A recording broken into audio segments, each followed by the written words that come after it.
Welcome back to a new episode of Political Potatoes. We're a new year and a new season. We're starting back up. And my first guest today is Casey Swensen. Casey, thanks for joining us. Thanks for having me today. I'm really honored to be here. I look forward to chatting with you. Well, I appreciate you coming on. I know we can be a little controversial at times, and I appreciate that our listeners really, enjoy some banter and some, hitting some hot button issues. So today, let's dive right in.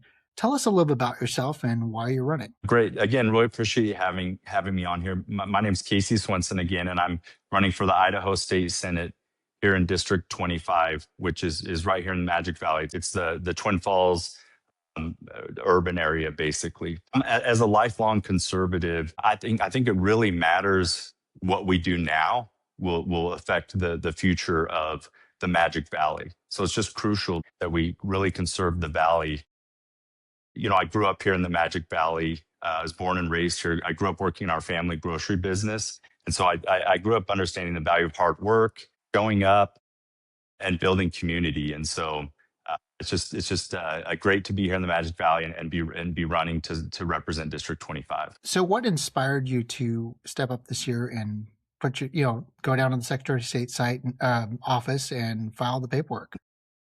I appreciate it. So that really has to do with what I was just saying. Like, as a lifelong conservative, I was looking around what our state legislature has been doing recently, and especially in the last 2 years, of how is this going to conserve Idaho and our way of life here in Magic Valley? Like I said, having grown up here and understanding the conservative values, the values in the Magic Valley, my wife and I are raising our 3 kids here. This is where we want to raise them. And so if we don't preserve and take actions today that will preserve our future, then we don't have those conservative values that we're preaching, that I'm preaching. And so as I started to look and see that votes were happening to not protect our water infrastructure here in the Magic Valley, which is the lifeblood and backbone of our economy here. Votes were happening that didn't protect our agricultural industry here, our small businesses, to not have adequate funding for our law enforcement to really back the blue. As a former prosecutor, I just really started to think, wow, this is a problem. So as I started to look closer into it and talking with people about what do we need to do here in the Magic Valley to get this back on track, to get these values that I grew up with and I'm trying to raise my kids in back on track, so that we're not shooting ourselves in the foot and destroying this awesome life that's been built here in the Magic Valley. So you mentioned conservative values, and I love that you bring this up because this is a topic I discuss with a lot of people. Yeah. What does that mean? Like, you hear people who call themselves conservatives, they do this whole thing like, well, what is a woman, right? What is a conservative? How would you answer that question? So being a conservative is about preserving our society, our civilization, preserving our way of life for the future. It's right there in the word conserving it. So a traditional conservative, which I am, is somebody who wants family to be able to succeed and be effective in the future, that those family values are strong, that the institutions that we have that support our families, support our faith, support building community are strong. It doesn't mean that we're going in and just tearing everything down. That's a libertarian. A lot of people that are libertarians are trying to say that they're conservatives, but they're not, because they don't want anything. They don't want any government or any institutions to be there to support the family. Now, as a conservative, we don't want big government. I want the least amount of government that we need in order to preserve that society and make sure that we don't, all the things that the founders wrote about, as they were creating this great society that we have.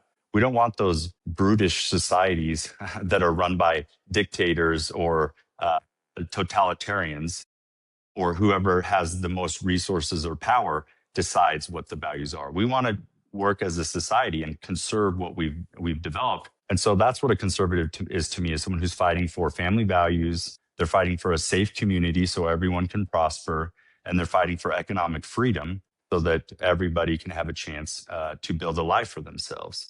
And then having the limited government involved in that and doing what it must do or needs to do in order to support those goals that individuals and families have. Those who claim or say that they're conservatives don't often explain what that means. And more often I see it's what they're opposed to. Well, I hate that the left does this, and the leftists are taking over, and they're turning the state blue, and there's this gem state heist, all of which we've proven are just simply not true. The numbers and the data don't support that. People moving from California, 70% of them are registering as, or are actually conservative Republicans coming, fleeing a state where they find, that's not the values they want, and they want to change Idaho to be what they think it should be. And that's why we've seen a lot of the issues we've seen in the conflict. And we're seeing conservatism defined as what you're opposed to. And this idea that conservative means you're kind of contentious, that you're an agitator, that you're aggressively attempting to change or enforce an ideology, which, when it comes to enforcement and abusive tactics, that leads into what traditionally is known or identified as extremist behavior. And so, how do you compare? What would you say to someone who calls themselves a conservative, but is more in that line, right? They're like, well, I don't want boys and girls sports. Okay, like I think we can agree on that. But then moving that forward to legislation that is so way out, like, oh, we're gonna do private examinations for people we think are something, that are very intrusive, to crossing some lines that actually break our conservative mindset about individual liberty. What would you say to someone? Again, that just comes back to this idea of what are we trying to conserve? So what are we trying to hand off? What decisions are we making legislator today that will affect the future, in my case, of the Magic Valley District 25? Obviously, then as the state of Idaho as the whole, but focusing on our district, what do we want? And so it's opportunity, it's family values, and it's a safe community. So when deciding that we need to protect our community, we need public safety. Part of that is ensuring that we don't have boys and girls sports. I have two boys and a daughter. I don't want my daughter to go compete against boys in sports, and I want my boys to go into girls sports. And so we have to protect those things, protect our schools from having those things come in and take over. So as conservatives, we need to be out in the forefront saying, what can we do to keep our community safe, so that then if people are struggling or having issues, they have the resources that they need. So are we adequately funding our mental health institutions? Are we adequately funding our schools so that they can address these issues as they come up, and it doesn't have to turn into a totalitarian thing? We can still be working the values that are the community, and not out there with this totalitarian mindset that you're describing. So it just starts there with what are the values? Understand them. Public safety and family, family values are what we're trying to protect. And if we start there, then you can go and legislate the things that aren't overreaching, that aren't burdensome, that aren't unnecessary, and still protect all those values that we're working towards as a community. So, looking at what's being said, how these races are going, one narrative I see often where critics will say, well, how can you be a conservative if you're running against the true conservative? What would you say to that? I think that when I look at the groups that support my opponent, or the votes that he's taken, or the stands that he takes, he really is more of a libertarian. I think even, and I describe him as an anarcho-capitalist libertarian, where they they don't think the government has any role in any place in our lives in preserving our community, or supporting the infrastructure or the things that communities need in order to be successful. So I think that libertarian mindset, the groups out of Texas and Virginia, like y'all and Make Liberty Win, Citizens Alliance, those groups, like, you just look at across the country, candidates that they support, they ultimately support legalizing drugs. They ultimately support rolling back restrictions on prostitution, gambling, and different things like that are not pro-family, are not the things that the foundation of a solid community comes. And so if that's who you're aligned with in the conferences you're going to, when you're not in session, those are the people that are funding your campaign, door knocking for you, then you have to assume that that's who you align with, right? And so I think that he's really libertarian. It's funny, when I was a prosecutor, the elected prosecutor I worked for, at one time he was part of the Libertarian Party early on, before it became something different, and then he became an independent. But he was the only elected libertarian across the country at the time on a state, local, or federal level. So here in Idaho, with our independent mind thinking and our individual liberty loving group, if you want to be a libertarian, go be a libertarian. Like, I personally know someone who was elected as a libertarian in Idaho. But when you're masquerading as a conservative Republican, but yet your policies all suggest that you're this anarcho-capitalist libertarian sect, then you shouldn't represent yourself as a conservative, because that's not what we're trying to do as real conservatives. So you bring up a couple of interesting things there that I want to discuss. One thing we see often said, oh, my opponent said this. That's just simply not true. They're rhino, they're a liar, don't believe anything they say, because they want to ensure that their base doesn't hear your message, right? That they can minimize that message, Right. or that they won't bother to fact check or check. So I want to fact check a couple of things you said, or at least explain some of the things you said to let people know that these in fact are true or not true. Okay. So you talked about a group called YAL, or Young Americans for Liberty, Make Liberty Win. You mentioned Citizens Alliance of Idaho. Let's talk about those two things in the affiliation to how this connects. Okay. So in all of this, I'll have links to the articles or the associated article with this podcast that show the links and source material on this, so you can fact check yourself.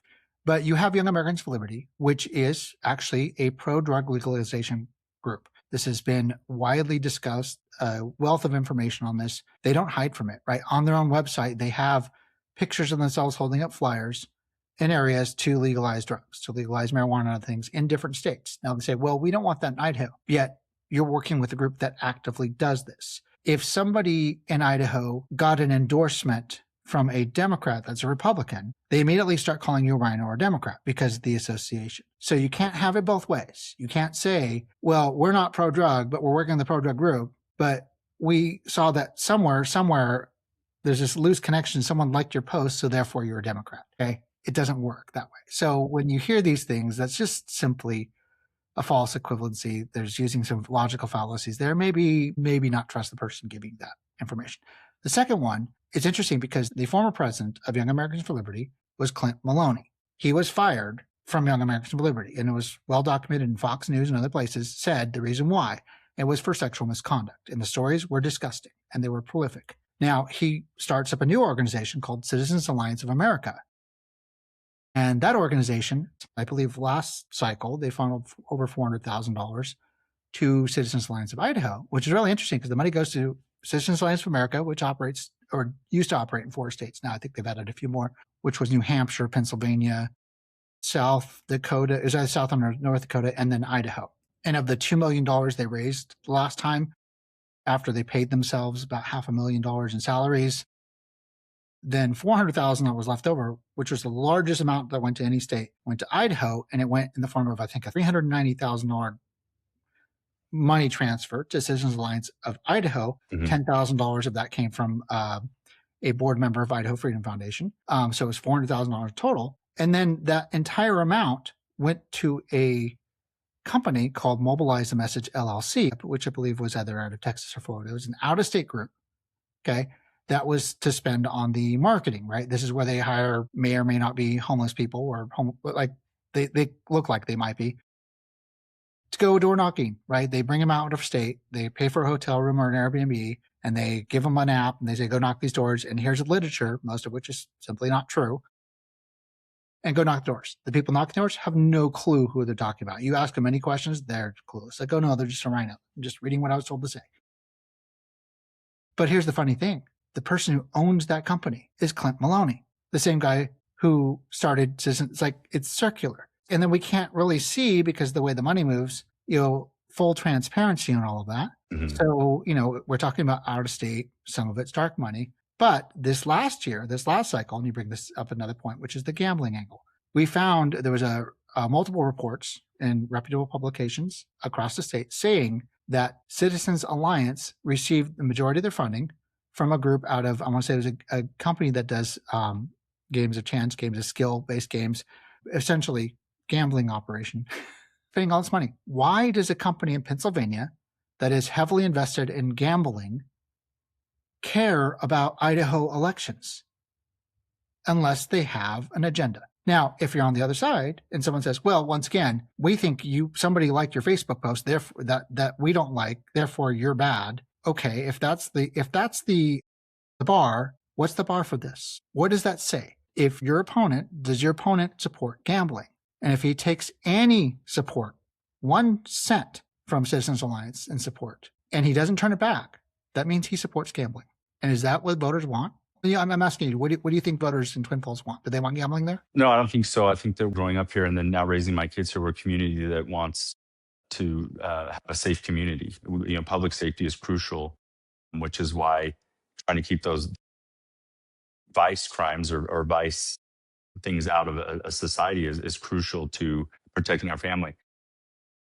You look at all the states that border Idaho that have had some form of drug legalization, and none of them are better off from it. Families aren't better off from drug legalization. So there's no path that's been defined or shown, and we have empirical evidence now from our surrounding states that any form of drug legalization has made their communities more safe, has made their families stronger, or has enhanced the society in a way that's something that we should be pursuing or trying to bring into our state. However, you're going to do that. Same with gambling. I've seen now that most young people, young men, ages like 18 to 25 or whatever, somewhere in that group, are actively gambling online, and now that it's easy access to that, and so these are things that will be destructive to families. So when we talk about public safety, these things are just crucial. And kind of to your point of the rebuttal to that then is to say, well, he's a rhino or he's establishment, which really all it means now, especially here in Idaho, is they disagree with me. There's no value to that label anymore, like there maybe was even 8 or 10 years ago, where you understood there are people who are representing one way but are really another way, if it ever did have them. But now, and again, in the races and the people that will say that about me or tell other people when they're trying to convince their groups to not support me, that is their clarion call is he's a rhino or he's establishment. But again, all that means is he just disagrees with us and he's not taking money from the right groups. In other words, these groups that are out of state that support these agendas. And so I'm not going to do that. I'm not going to take the pledges that those groups require, and the pledges that they mandate, because I'm running to represent District 25, the citizens of District 25, not a pledge to some outside group that I'll vote a certain way or listen to them and then vote that way. And you can see this in the way that they interact with each other, and then the way that they all line up perfectly. They're more beholden to their pledge than they are to the citizens and the constituents of District 25 here in the Magic Valley. And that's my pledge, is that I will be here for them and be in the community. It's interesting because, again, that those labels they throw out, they have no meaning. Again, it just means they disagree. As I've been campaigning and running, I've gone and met with different local leaders in police, fire, city council, transportation, education, across every field. They tell me how my opponent or none their gang will meet with them. They don't regularly meet with them, if at all, maybe one time. But even then, they're not listening to the constituents. Why? Well, we know why. They've taken these pledges to these groups that we're talking about. And if they break their pledge, then those groups will come after them. And we've seen that online and some of the stuff that comes out, that when they don't mind their P's and Q's, they get attacked quickly. That's not why I'm running. Again, going back to that, I'm running for the constituents of the Magic Valley, for our public safety, our economic freedom, and to conserve our Magic Valley conservative values. And so all they have is those names that, again, they've lost all meaning, because all it means is he doesn't agree with us. Well, and I'm glad you bring that up, because we're talking specifically about a group called the Idaho Freedom Foundation, of which this particular senator is part of what's called the Gang of Eight, which is a self-termed label, I believe, made by someone named Maria Nate, who's the wife of IFF's president, Ron Nate. And I know this because I witnessed it firsthand. I worked down at the Capitol this year doing a little bit of lobbying work. And I saw that actually a couple interesting things specifically with this group. One, I learned that they do not like President Trump. They openly boycotted when Donald Trump Jr. came to Idaho. They openly refused to meet on that policy issue. They openly voted against. In fact, Senator Lenny actually insulted the son of the president from the Senate floor, and Senator Cole agreed with him and voted with him against Trump. Like, this is a state where 70% of Yeah. voters supported Trump. Like, and so you now have this group who used that as a litmus test and said, well, I remember, I believe it was in District 10 a couple of years back, Lori Bishop was running, and they found that she may or may not have voted for the president at the time. And that was their whole campaign. She didn't vote for Trump, therefore she's bad, right? You have to support Senator Nichols. Okay. Once again, if that's the litmus, well, you have Senator Cole voting against Trump, openly showing that he does not support the president or his policies, and two, working with the group. It's about the connection points, right? If the guy who's running the Freedom Foundation's PAC, of which he is, I think has a 97% score, which in my opinion means there's a 3% chance he thinks for himself, that he actually might think for Twin Falls residents instead of, what this particular person do, right? Well, I think recently you brought Maria Nate. I think she's part of the Republican State Party board, or she's a part of that, and she He's a recently secretary. posted online about not donating to the state Republican Party, and and was critical of Chairwoman Moon. And it's just like, you're on the board there, and you're actively telling people to not support the state party. And again, that just shows that they're loyal to the Freedom Foundation. They're loyal to those groups that are funding them the money. And that's not what we should be electing our representatives to do. We should be electing them to represent our district. And so when the people that you're closest with, the people that are part of your gang or influence your gang or score your gang, and that's what you're working for, is that score for your gang, and then members or part of the gang are then criticizing Chairwoman Moon and the party and saying don't give money to it. How can you say you're a Republican, or that you support the Republican Party, or that you support President Trump and the things that he's doing, the great things he's doing here for the state of Idaho? So again, I just I don't understand why people are loyal to not their constituents and their district, and they're loyal to these scores. They're loyal to their pledges, and they're not meeting with the district, and they're not trying to understand the issues we need and then voting accordingly. One great example of that is the water infrastructure here in the Magic Valley. They continuously vote against the funding that is necessary to recharge the aquifers, to address the quagga mussels, which if we do not address those, they will destroy our canal system and our ability to irrigate the area here. Again, the lifeblood of our valley, the backbone of our economy here. And these are votes that are not being taken in a way that supports this area here. So again, that's them working for the score, for the pledge, instead of the constituents of the Magic Valley and what actually matters to us, and preserving our way of life. Again, going back to what being a conservative is looking to the future by doing what needs to be done now to preserve our families, our public safety, our economic freedom, and the things that are necessary. So just to confirm, yes, you're absolutely right. There was a tweet that Maria Nate shared that openly called for the defunding and no longer donating to the Republican Party, only donate to their conservatives, i.e. Gang of Eight type people. So you're right. That literally, if somebody else said that, they'd be called a rhino, like literally going against the Republican Party. Now, I love that you brought up another thing. Like, as a former prosecutor, how many gang members did you prosecute? Yeah, so I started out as a public defender in Canyon County. And so I saw more gang activity in Canyon County than I saw, because I was ultimately a prosecutor over in Jim County.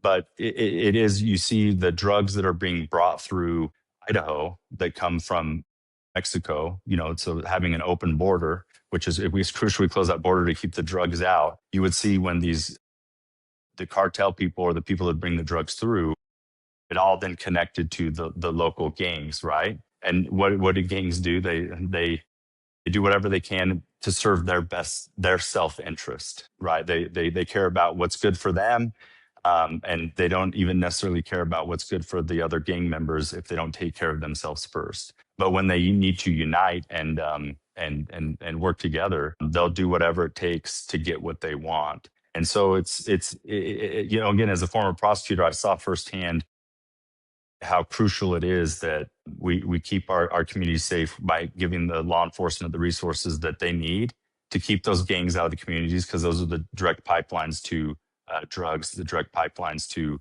those crimes of vices that we've talked about. And so nothing positive ever. The gangs weren't working for the community. Let's put it that way. Well, and you have that. You're right there north of Nevada, and that was it. The 90. What's the highway there?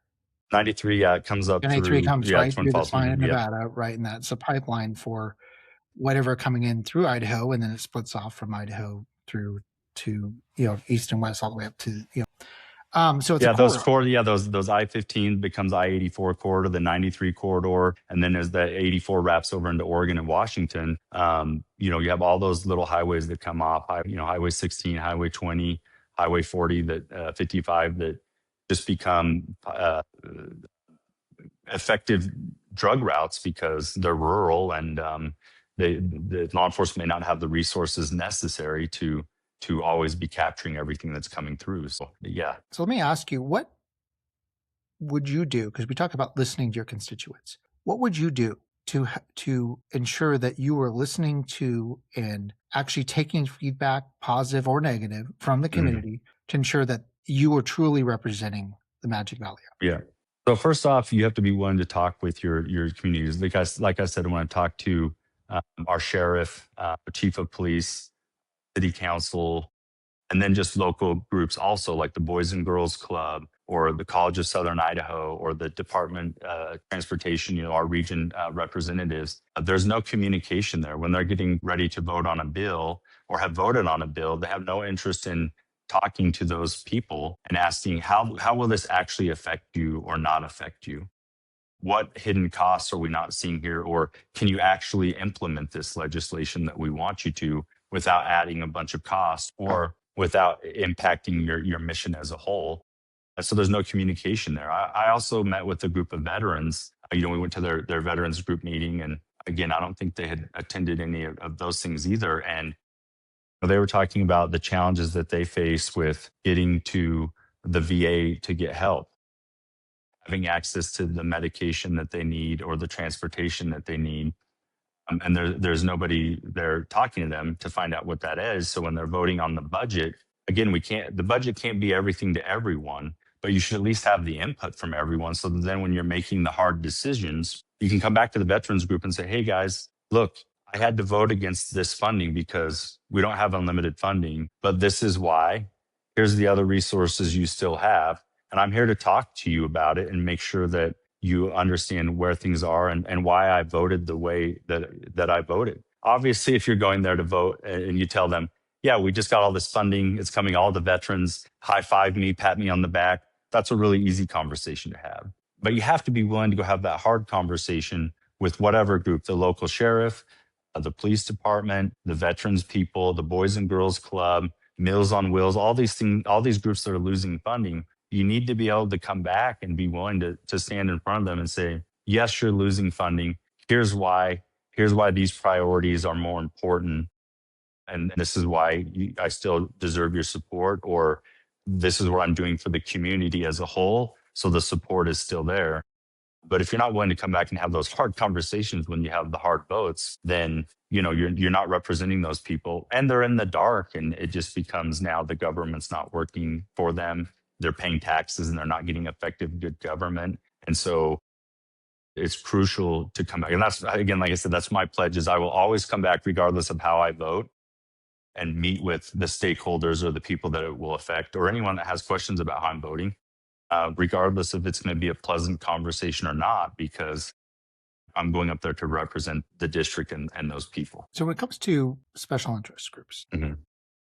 some people, they receive money, donations as a legislator, because obviously running a campaign is not cheap, right?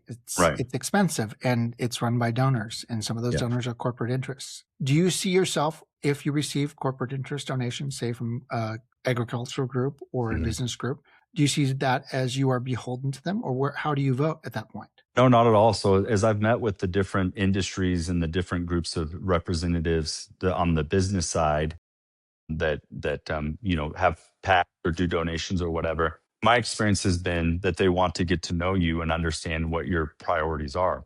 So the agriculture packs that have donated to me, the Ag Center packs, and I think I have some more coming potentially this week. Is they see that I understand that agriculture and water are the backbone of the Magic Valley, and they see that through my business experience, starting a small business, having been a prosecutor, understanding aspects of the law, and doing and then who I've been as a person, they understand.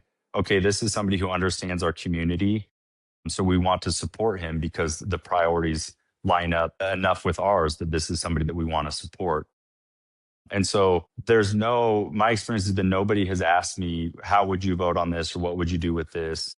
They want to know what you support and what you're doing. And then if you give them your agenda and it matches up enough with theirs, then they'll support you. And again, so with the the ag centered businesses here, it's easy because growing up here, running a business, I understand what the backbone of our valley is. It's agriculture, it's water, and it's the small businesses. And so again, that doesn't mean that votes won't go ways that the ag isn't pushing for, but it means that I'm at least going to listen to them and I understand the priority that it is to our area here. So they're willing to support me, which I think is great. And to what we were talking about earlier, it shows that the people that my opponent or the gang is listening to and what they believe those people are going to support. I really appreciate you coming on the show, and sharing your thoughts and ideas, and helping people get to know you a little bit better. So, what's your final message to voters? What would you say to them right now? Oh, thank you. And again, I appreciate having me on. It's always a privilege to come on, especially in these longer form things where we can have a little more in depth conversation about some of the issues that are affecting the race or Idaho. I just am a lifelong conservative. And like I said, growing up here in the Magic Valley, working in our family business and just seeing the community in action, seeing my dad and his brothers in action, and then going through the school district and seeing it in action, College of Southern Idaho in action, all the FFA and 4-H and the different groups that are part of the schools and out there working hard to help kids have a better life. The law enforcement that has worked so hard, I saw that as a prosecutor that works so hard to keep our community safe. It's something that I want to preserve. And that's why I'm raising my kids here with my wife, is so that that future is going to be here for the Magic Valley, both economically, so that economic freedom that's just crucial, that our public safety is there so that people can thrive. And then we do everything we can to make sure our Magic Valley conservative values are at the forefront of what we're doing. And so people should come support me because as a former prosecutor, as someone who's built a small business, who understands what the community is, I definitely have the experience and the leadership skills necessary to go make things happen for the Magic Valley, for District 25, so that we can continue to thrive and have opportunity for our kids and grow in a way that's sustainable and great for our economy.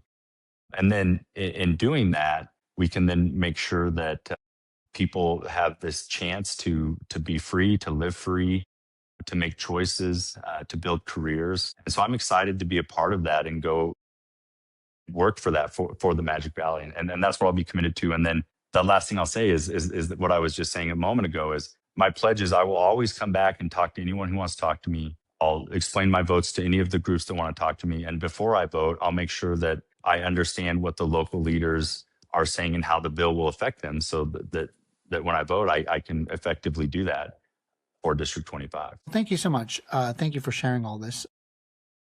And thank you for coming on the show and talking to the listeners. I do want to say that your opponent, Senator Cole, he's welcome to come on the show. Open invitation. I'm happy to give him a fair shake and listen and fact check. This is not a platform where people get to launder disinformation and things like that. So I just want to make that clear for anyone else who wants to join the show. There will be a link, a way to contact us to request to be on. Appreciate your time. Thank you so much. Thanks for listening to this episode of Political Potatoes.